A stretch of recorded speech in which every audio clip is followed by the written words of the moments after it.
But first, there have been some shocking headlines in Britain. Stories of underage girls groomed by gangs and forced into sex rings. And what's making the cases all the more shocking is that the men involved are of Muslim origin, their victims white and non-Muslim. There are 50 such child grooming rings under investigation. One of the worst was uncovered in the city of Oxford, where the complex issues of race and religion have deeply disturbed the local community. Oxford evokes images of hallowed Gothic halls of learning, a bastion of British tradition, but now it's also the scene of depravity and unspeakable crimes just a few hundred metres away. Specifically on Cowley Road, where for years a gang used and abused dozens of underage girls for prostitution. The gang members were Muslims, most of Pakistani origin, in contrast to their victims. The youngest of the girls was 11.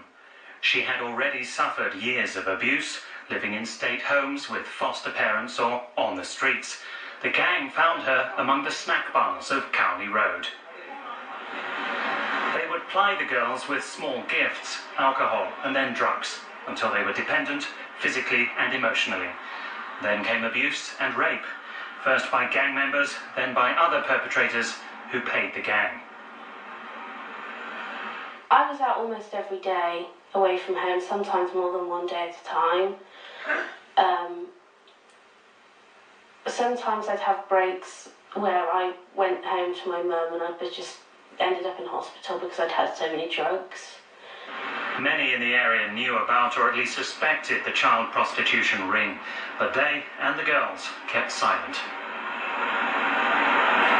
They can be told by the abuser that it is in some way their fault, that they're to blame for what's happened, that if they do say anything they won't be believed, or that they will be taken away from their family, they will be taken into a care, they may even be arrested, and all these threats can feel extremely frightening.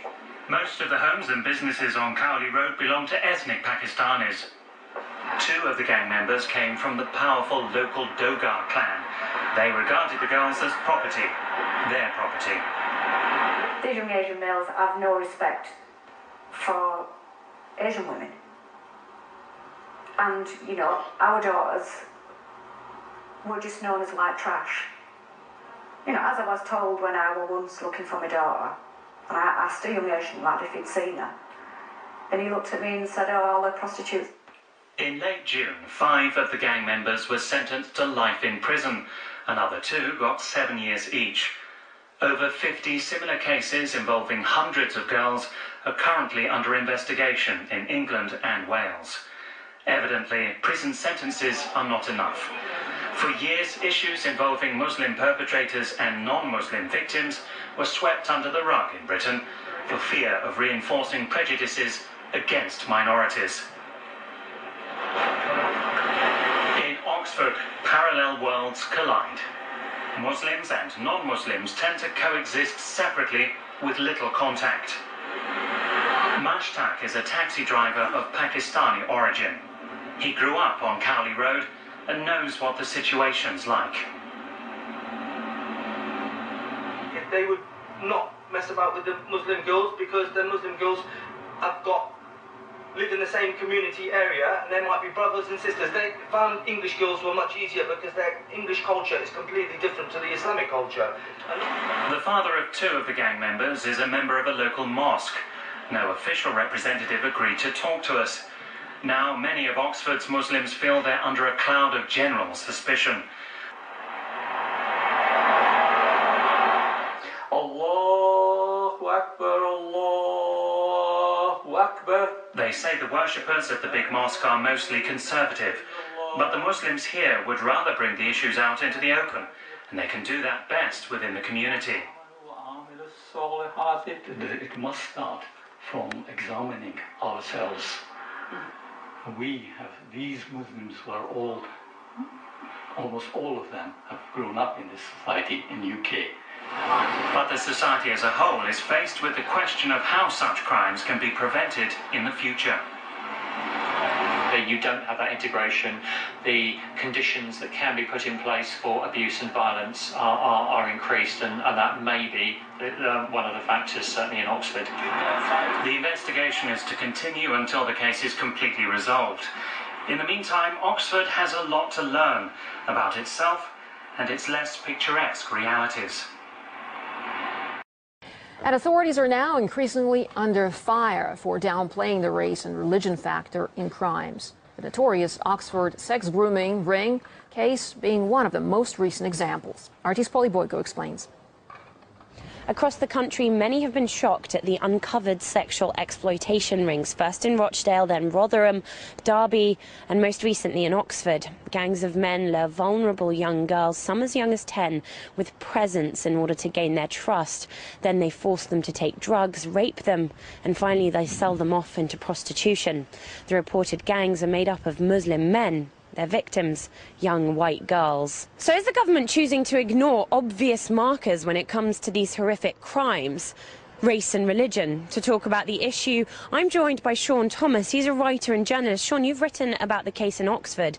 Is there an elephant in the room? Is the government choosing to shy away from making a connection between these men's religion and their white victims? I think unquestionably yes in the past. There is some evidence that these crimes have been going on since the early 1990s, if not before.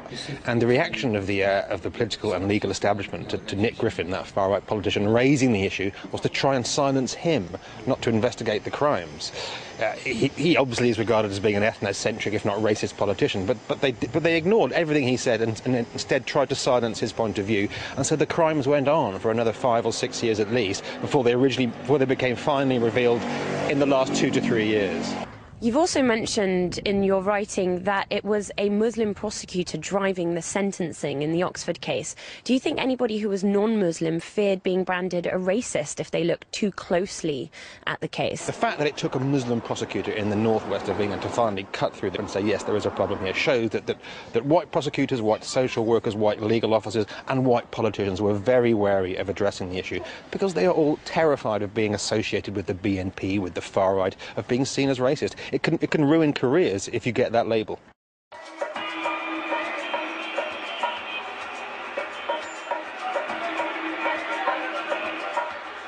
The slums of Pakistan's commercial capital, Karachi, are crowded, filthy, and deadly. There are about 5 violent murders here each day. But lurking in the city's primitive sewers is another killer altogether. The polio virus. They also tell us, of course, that we benefit economically and culturally from opening the doors to the third world. You know, back in 2004, Channel 4 were going to bring out a TV documentary about I'm not going to call it grooming because it's not grooming, it is, and it's not paedophilia as such, it is sexual slavery and it's based on racial superiority. It's a racial crime. And they were going to bring out this documentary in 2004. The police in Bradford, which is where it was happening, said if you bring that out, the place is going to go up in flames because they'd recently had riots in Bradford. If you bring this out now, Bradford will erupt. I was reading a report the other day which said there are now 54 ongoing investigations into separate Asian grooming gangs around the UK. But in itself, that is an astonishing figure. That's 54 gangs. And each of these gangs may have dozens or even hundreds of victims. So we are talking about possibly thousands and thousands of girls who've been abused, raped, and some even probably murdered in the last 20 years because this crime was ignored. I mean, it is very shocking. We have to accept that, yes, white people can also be victims of racial crimes, and I'd say these girls were such victims. It's just an extraordinary thing, and 10% of the children in this country now are Muslim. And Islam is growing 9 times faster than any other demographic in this country. It's a huge growth, and people get very confused about the fact that when they say they're only 10% of the children are Muslim, and they say, well, that's fine, it's only 10%, you're still 90%. Well, we're not 90%, we're probably 75, 80%, because the other ones, other immigrants are not necessarily Muslim, but they're not us. But we only have between 1 to 1.3 children each.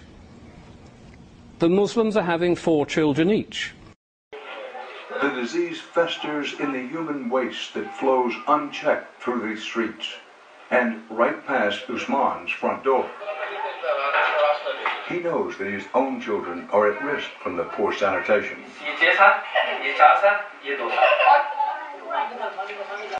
But when you get to the point now where we've got 4 million Muslims in this country, they are going to become 8 million within the next decade, and then 16 million, and then 32 million. And we, meanwhile, are dwindling as a race. Our government is against us, our media is against us, we are losing a racial war, we are losing a cultural war. How did you allow this to happen? And what sort of people were you to sit back and allow this to happen under your noses? Because you were frightened of being called a racist? Really? One word has made you sit back and do nothing while your country was ripped from underneath your feet,